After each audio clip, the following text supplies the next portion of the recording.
Okay, so this is just a kind of off the cuff thing, and when I say off the cuff, I mean I did three other takes of this before I figured out the right way to articulate what I mean. But there is no script, so bear with me.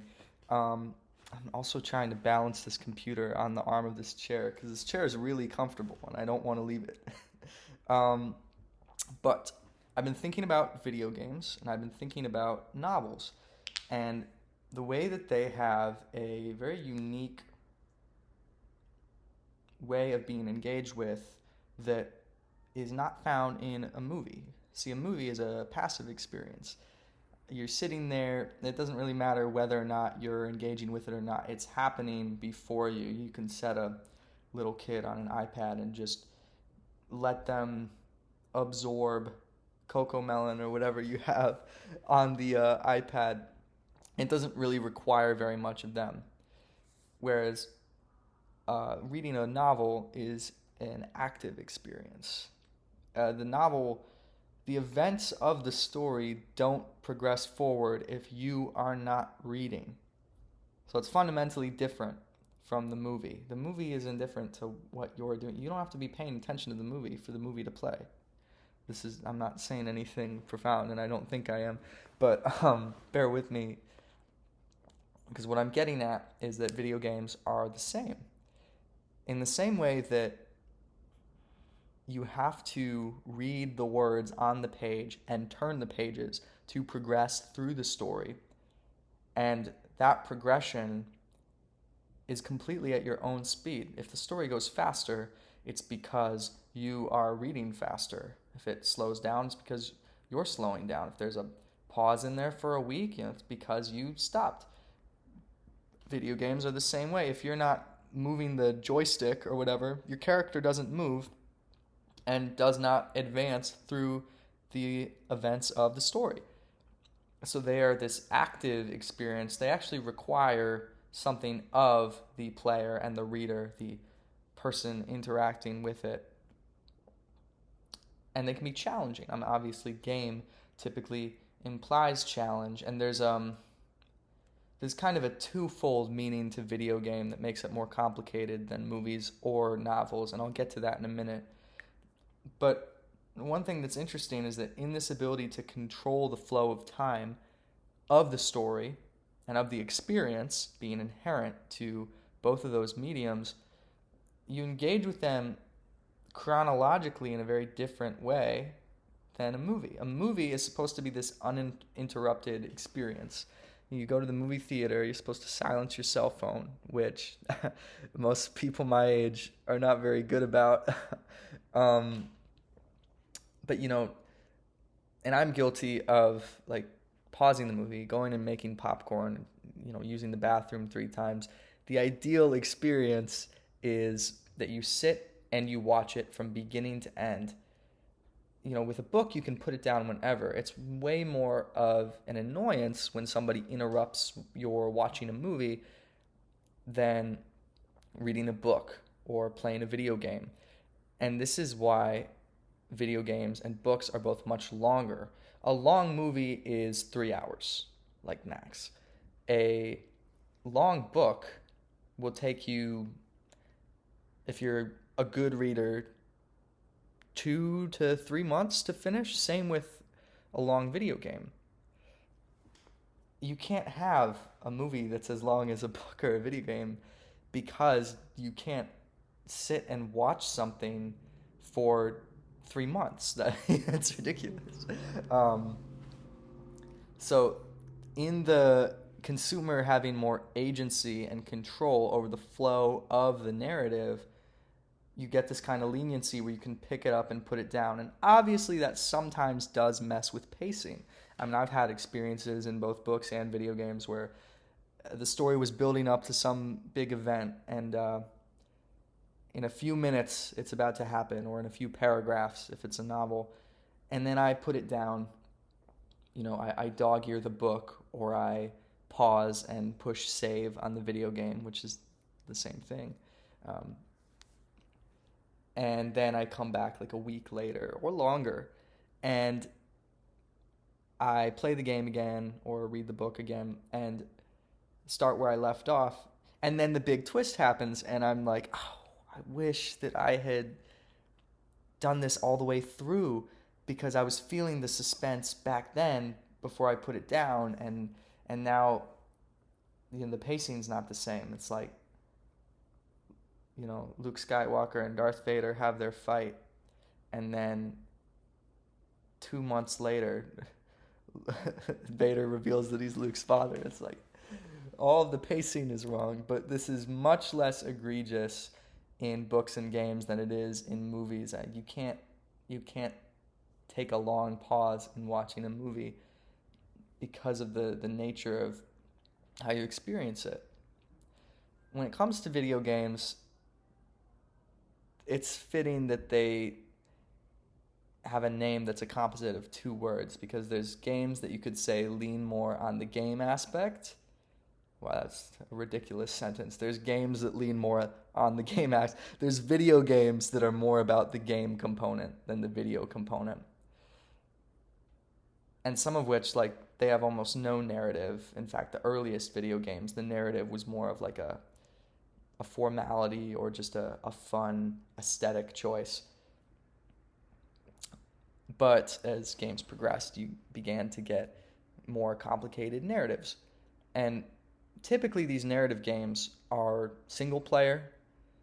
They have like the quality of a game in that there's rules and systems, and it requires a degree of skill, but they're definitely not like traditional competitive group games, and they make room for a lot more narrative. So they're less like games and more like interactive stories. And I wish that we had unique words for both of these two different forms of video games, the traditional game and the interactive narrative, snappier words than the ones I just used. So maybe at some point someone will invent a useful neologism for those. I suppose with books you have the division of fiction and nonfiction. So you could say that the video game medium can be used for fiction or for multiplayer gaming, just as the fiction medium or the book medium can be used for a self-help book or an epic fantasy. So maybe that's a comparable idea. I don't know. But it is interesting. And then you have something like television. If you were going to try and make a passive video form of art, film, be as long as a game or a book, you would have to make it a TV show, because it has to be broken up in some way. But even then, interruptions in the middle of a TV episode are way more disruptive to the experience than interruptions in the middle of a book chapter. You can get a quarter of a way through a book chapter, put it down, and pick it up later, and it's not as inconvenient. And it's interesting because it almost kind of implies that film requires less of us to engage with, and yet is more demanding. And you can see how it has this kind of addictive quality in that it's not challenging to watch a movie, I guess, unless like Passion of the Christ, unless the material of the story is difficult. It's still easier to, practically speaking, to watch a movie than to play a game or even to read a book. Actually, it does require like some skill to read certain books. There's a skill cap to books comparable to the skill cap in games sometimes, especially if it's like an older book or an older game, actually. So what does this mean? Is it better to engage with active entertainment like books and video games rather than passive entertainment like movies, TV shows, plays. I don't know. And actually, there's a little more of an element of interactivity to a live show like a play, which is that's very common culturally. You know, people will sing along to the songs. I don't know if people do that. I don't like musical theater, so I avoid the shows. I don't think people do that actually. I don't know what I'm talking about. But there's a group participatory thing.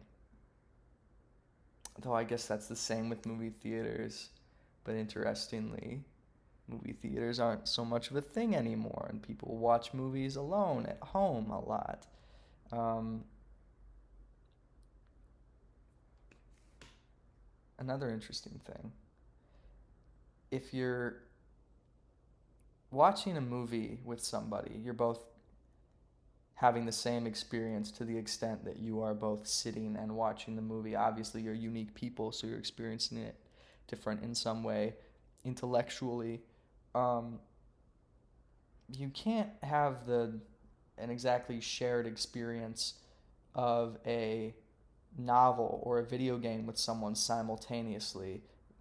When it comes to video games, I mean, if we're talking like a single player narrative interactive story, obviously games like Fortnite where the narrative is less important and it's a traditional game, the bread and butter of it is that you're playing with a bunch of different people at the same time. But let's specifically take interactive stories and novels. I mean, you could have one person read the book out loud and the other person listen, but that way you're not having the same experience. One person is actively engaging with the story, the other person is passively engaging with it. You know, it's like they're just sitting and hearing the story.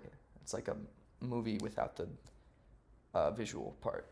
Um, or they could trade places, and this is the same with a video game. You could watch the person playing the game, or you could both take turns playing the game and the other person's watching, or you could have the very inconvenient third option of, you know, two people sit and read a book together, but you hit a snag that proves it's not the most optimal way to experience the story because, you know, somebody finishes a page and they want to turn it, the other person reads a little slower, so you're not really simultaneously experiencing it because it's more personal.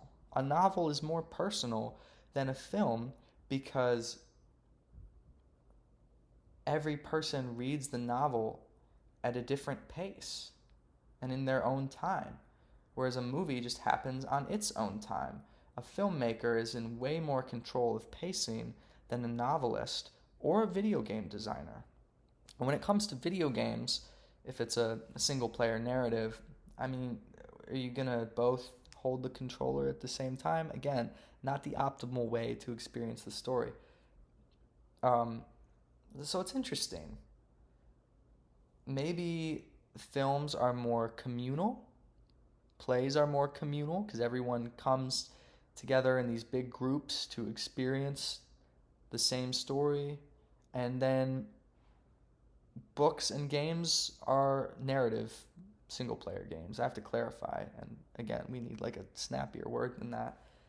They are more individualistic because only one person at a time can engage with it in the way it's traditionally meant to be engaged with, and another person has to be a more passive listener or observer. And I'm not saying that's a bad thing either. It's just interesting that games and books have so much more in common than they do with movies, respectively. And obviously, movies are a much bigger source of inspiration to video games than novels overtly because they're both video mediums, they're both visual and auditory.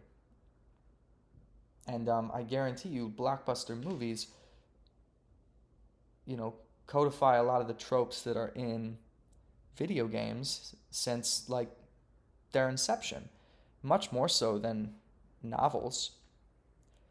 So on that superficial surface level, literally in the